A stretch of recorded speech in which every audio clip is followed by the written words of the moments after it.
want to talk about the history of the Dogons and how they have been able to preserve their mystery system.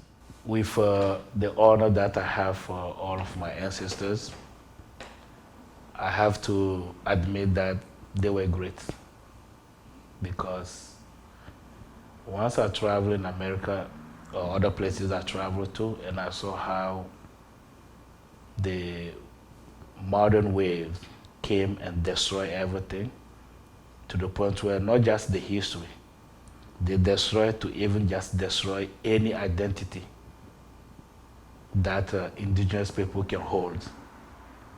It's happening in Africa nowadays. As of now, even it's still happening. But it's not like it's just started. It's been going. When we talk about the fall of Misra, the fall of the civilization in the Nile Valley, it's not something that just happened like 1 year. It's something that took like about 3,000 years. Every time there's an invasion happen, attempts of invasions happen. Up until at some point, you get someone from inside, and then yeah, you get it done. So same thing happened to a lot of cultures, a lot of indigenous places or tribes that existed. Where like it takes time. It takes time, and at some point, all of them will be wiped out and then destroyed. And the Native American here, they thing that happened to the Native American over here is something that if that has to be something that will have happened to our culture or our tribe in Africa, I think the whole world will be left with nothing but just the story that the white man would tell us, the story that the European would tell us. If my father is alive, and then my grandfather also is alive, and then I need to know about something that happened before my father was born, I'm not going to ask you to my father. I'm going to go ask my grandfather. And the modern system and modern education knows that. For us to call this the modern system is because there are systems that have been older, and this is new. And the new is having a problem for the fact that if the ancient still exists, the new will not be validated, will not have the validation. So but for the old, for the new to exist and then completely control everything, it has to, cut off the old. It has to wipe out the old. How did our ancestors avoid that? We avoided that by being able to adopt a new system. Before, we used to have big, gigantic temples built. We built big gnomes, we built big, temples, to big structures to prove how elevated, how aware our people, are, how, we reach elevation, enlightenment. We used to build those things. You can talk about the pyramid. You can talk about a lot of other things that exist. We even have pyramids that are not visible. That's what people don't understand. At the same time, we have people focusing, trying to understand the visible pyramid that we see. There are pyramids that the great ancestors built that are not visible, that you cannot see with these eyes, that still exist. So, in that situation, the change has to happen. Once the fall happen, once the invasion happen, the change has to happen. First, change the way we present ourselves. Meaning, wearing, all of the things that we used to wear, building big structures and all of that. Forget about that. Now let's go and start dressing mud cloth. That's why when you go to our villages, everyone, men, women, children, everybody, elder, everybody's in a mud cloth. You come, you see someone wearing a mud cloth, dirty teeth, collar knots, spitting from here and there and all of that, and then torn clothes, mud. You're not gonna think they have anything that is possible for you to even benefit, because that's what modern mind function. That's how modern mind function. The modern mind looks at what is shining. It doesn't look at what is not shining. So because of that, our ancestors, we change the ways. Our ancestors change the ways, culture change, and we start living just simple, and then according to nature. Now, the transmission of the knowledge and its preservation, just for the sake of its preservation and then protecting it, has to happen through some intense rite of passage, some intense initiation.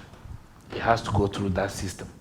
And then through that system, within that system, what happened? We don't have any more writing. We don't live like a physical, archives of physical writing. That's like, okay, now we left this, and then this is, for the generation to know. But what do? It's at the same time encrypted within the DNA. I'm sure you watch, many of our viewers watch Wakanda, and they watch Wakanda Forever, and all of that. That history is so beautiful. That history comes to really kind of, explain how some of our tribes in Africa really adopted a new way of life, where like they exist, but you don't know that they exist. I have a question, right? So with the Dogons, correct me if I'm wrong. From what I understand, the initiate that gets the information, doesn't he live separate from everyone and he doesn't have sex? No. No? No. During the rite of passage, you have to be,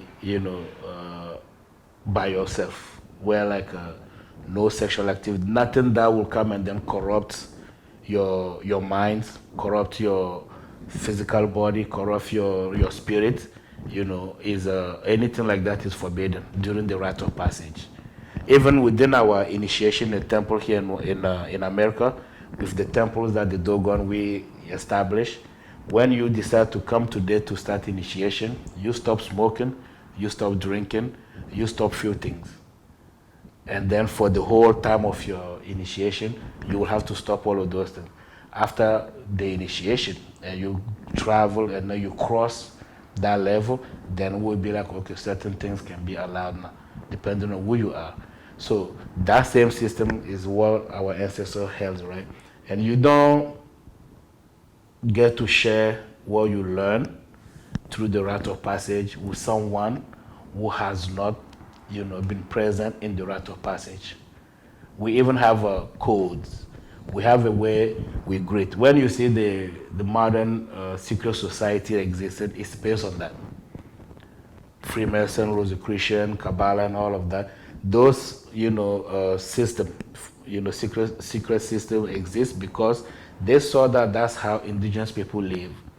You arrive in the indigenous society and then you will see everybody live as normal. But when it comes to certain matters, only initiates, those who have been through the rite of passage are informed about it, and are the one to even sit and then come up with decisions and solution of all of the things that needs to help the society or the community and all of that. So the knowledge itself, as I was saying, the preservation of it, even things that we still teaching nowadays in our temple in the West, in the Western societies, that knowledge is preserved through the mouth to the ear, the speech. That's why we speak about tradition. When we talk about tradition and people talk about I'm a traditional person, I'm practicing tradition. No, it's not about you doing what you're doing. That's called tradition. It's you being able to transmit the knowledge from your words to someone's ear for it to be encrypted in the cerebral system of the person, where now it stays in the blood, where that person is able to one day have a child, and when that child comes, and then that child gets to also listen the father or the uncle or the master repeat the same words, and then it activates right away in the body. How were your ancestors able to see Sirius B? Sirius B and C. We saw C. We saw A, B, C. How? Let me put it so simple, right?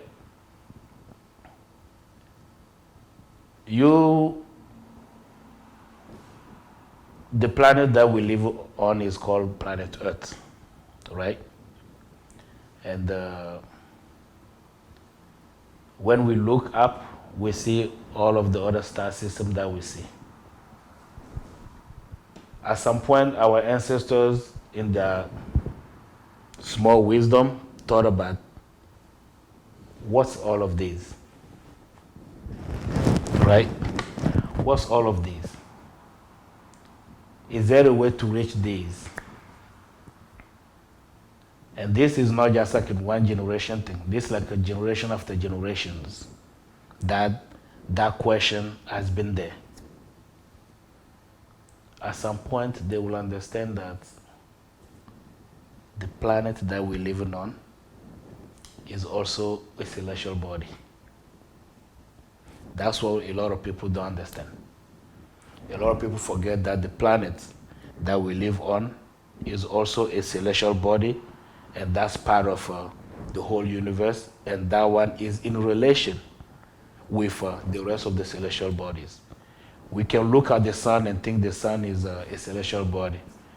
We can look at the moon and see that the moon is a celestial body.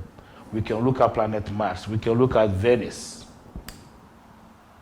All of the Milky Ways, galaxy, we look at them and we are more kind of attracted. We are more kind of intrigued, like we want to travel there, we want to understand them. But we forget that we're living on one. We were born on one. Okay, we were conceived on one, formed on one, born on that one, and that one is the one to take care of us, raise us, feed us, do everything, give us water to drink, make sure we are even, there's no way we wake up and then we not, our destiny is not linked to this one that we're standing on. Our ancestors just, when we ask those questions ourselves, they just said that we learn how to humble ourselves to planet Earth. Because when you humble yourself to someone that is bigger than you, you gain knowledge. They teach you. The planet Earth is in relation with the rest of the celestial bodies, just like you and I, we are in a relation now. And your identity is my identity. For me to get your identity, you have to manifest yourself, I will get it. And for me to give you my identity, I have to manifest myself and you get it. The Earth is in communication. I was explaining here the concept of Bayuali and Yenu. How there's one channel that we know about the Earth, energetic channel, that's the gravity. But there's also another one that we know that exists, that's called Yenu. So through those two channels of transmission, emission, there's a million possibilities to identify million other realities that exist within the universe. But all of that have to go through the memory of the Earth. The Earth itself, our ancestors understood that the Earth itself has a memory. Just like you and I, we have our brains where we record everything. We have memories that we record everything, we keep everything. The Earth has that. The trees that we see have that. The rivers have that. The mountains have that. The animals have that. So those memories, the reason why your dog will remember you is not because you feed it. The reason why your dog remembers you is because within the cerebral system of your dog knows it's connected to your own, and then its brain is connected to your brain. It knows only you, and knows only the speech you give. You're the only one to give the command to your dog for your dog to listen. I cannot give command to your dog and your dog will listen.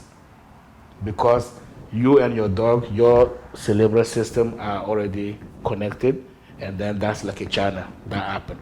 To the point where I can look at the way your dog behave and know the kind of person you are. Understand you, how you think, how you are, and all of that. So with the Earth has that too. Within its composition, where we use a science. I know that's really what you're waiting for. We use a science, and that science is called Mtam science. Meaning, Mtam in our language would be like from within the Earth. So the Mtam science is a system that allows us to penetrate the memory of the Earth, and then from penetrating its memory, ask the question we want to ask, and then the Earth, if the Earth has the answer, the Earth will reveal it to us. So the earth has been in for millions of years since the beginning. The earth has been in relation with all of those other celestial bodies that exist in the universe. So if the earth has been in that's why we call it universe. Many things existing in unity, right? So if the earth has been in relation with them, anything we want to know, we will know. Anything you want to understand, you will understand. So, and that's how, through that science that we call them term science, that's how we were able to, our ancestors were able to connect with, some other channels, and then those channels open, those gates open, and then we're able to manifest and then penetrate, understand the mystery of those, gates as well. What is the Dogon origin story that you were told? Our origin story, like you mean our cosmology? Yes. Our cosmology. According to the Dogon and our elders, a lot of people think that we are aliens, and then aliens taught us, and then we are coming from the star system, right? Like our ancestors came from star system.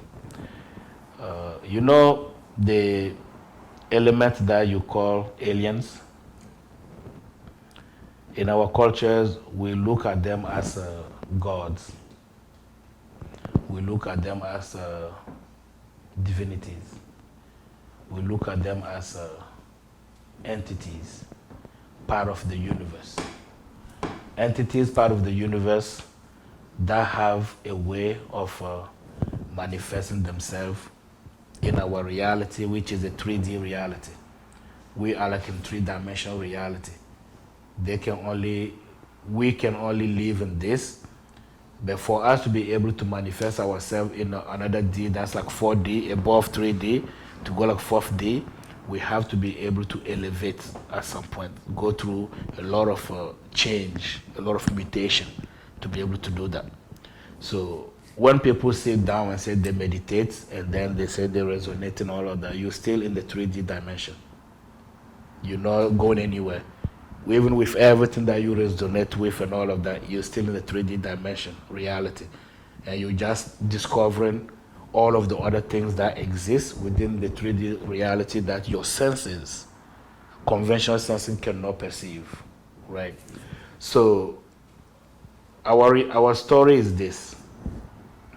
From one entity, from one manifestation, our ancestors were able to encounter a manifestation of a being that we don't know about, that we never met. But we noticed that that being, we noticed that something at some point happened with our crops, with our lands, with our waters at certain time, a year, every year. It has to happen then.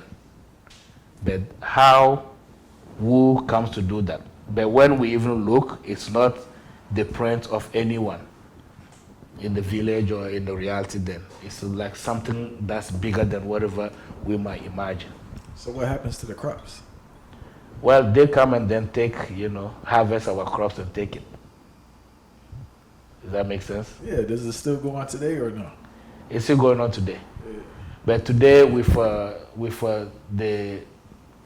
them perfecting themselves, and us also, in our culture perfecting ourselves, we have a way that we communicate. We don't even wait for them to come and ask for it anymore. You don't wait for them to come and then, ask for you. Just, that that's why we have ceremonies. That's why we have masks. I was going to ask you, right? That's why every year or every season, every period, we have some masks that has to come out with ceremonies, and then we present them the grains. We present them everything as offering. They take it, and we ask for what we want. Are the masks supposed to represent the faces of the deities they saw, or is just the mask just a mask? No, it's supposed to represent the faces or the manifestation of the entities or the deities that we saw. That's what the mask is supposed to represent. Some of those masks, So technically, it's just like an exchange. It's like an embassy. The way you might be in Russia, and then you want to go to the American embassy, if the American embassy is there. Then once you enter the American embassy in Russia, everything you need that your country to do for you or your government to do for you will be done over there, right? So it's the same way. At some point, embassies have to be created all around where we see like our tribes exist. Embassies have to be created. Actually, even the pyramids represent that. Represent like the embassies. Represent like where those realities and the human then meet and then exchange and then continue their elevation and all of them. Reasoning with your pops, right? Has your father ever spoken about going to the fourth dimension? My father, Yeah. he was up to I think 9. Ninth dimension? Yeah. So what's going on up there? Like I'm just saying, like when has he ever explained his experiences when he went to another dimension or no? Yes, he does explain. So what did he say? Well, it's just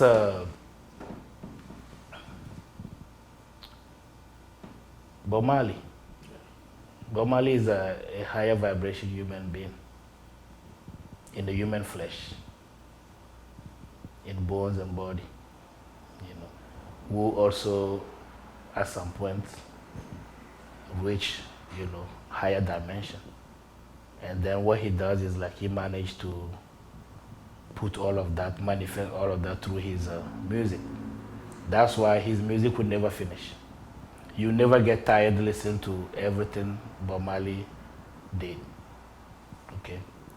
For my father, everything that he learned, everything that he achieved, he put it within what we are even teaching today in the Earth Center. He manifested it and then put it within.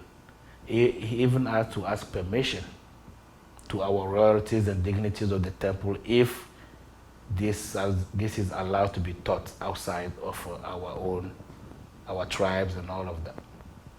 And everything we teach in our temple is his achievement. It's almost like Steve Jobs. Steve Jobs, who created Apple, he has to achieve certain dimension. Elon Musk, he has to achieve certain dimension. Bill Gates, they have to achieve certain dimension before they're able to produce whatever they produce. But my father just decided to use whatever he produced, to use whatever he achieved to produce he likes saying that he wants to build super intelligent human beings. Like super intelligent human beings with the concept of the new old generation